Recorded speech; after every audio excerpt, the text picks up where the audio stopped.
I've had an infestation of pixies in my tomato plants for a little while that I need to sort out. There are a lot of superstitions that people, particularly farmers, have about pixies. They are a pest, absolutely, but they aren't your normal sort of pests like, say, bugs or rabbits. They'll only ruin your crops. Pixies are smart and are known to be picky about where they choose to infest. So if you have pixies in your crops, yes, that's a problem, because they will take small bites out of each fruit, ruining it, but also a bit of a compliment because pixies only go to farms with quality crops. So if you get rid of them, your crops will go bad, or at least that's what the superstition says.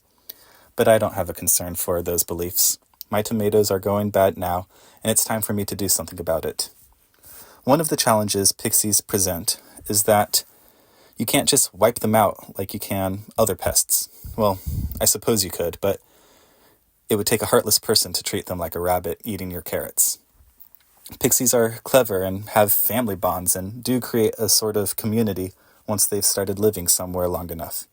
So, before the next center of pixie civilization takes root in my tomato bushes, I need to evict them. It's a simple process, if not easy.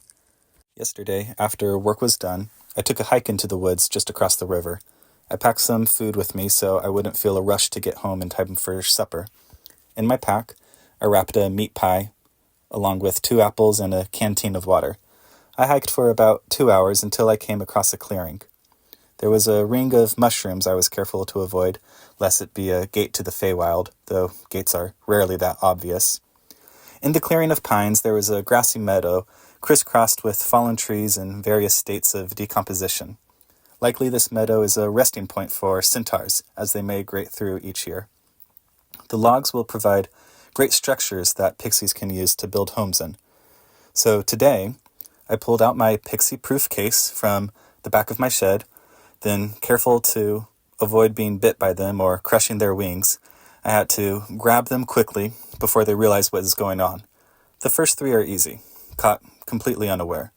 The middle bulk put up a fight, and my arms and hands are now marked with tiny bites and scratches. I threw some tomatoes in the crate as a sacrifice, and the last several pixies entered in surrendering. I then strapped the crate to a pack goat, and we take a hike back to the meadow, giving the pixies a new home. Like, follow, and comment for more tales from the Fantasy Farm.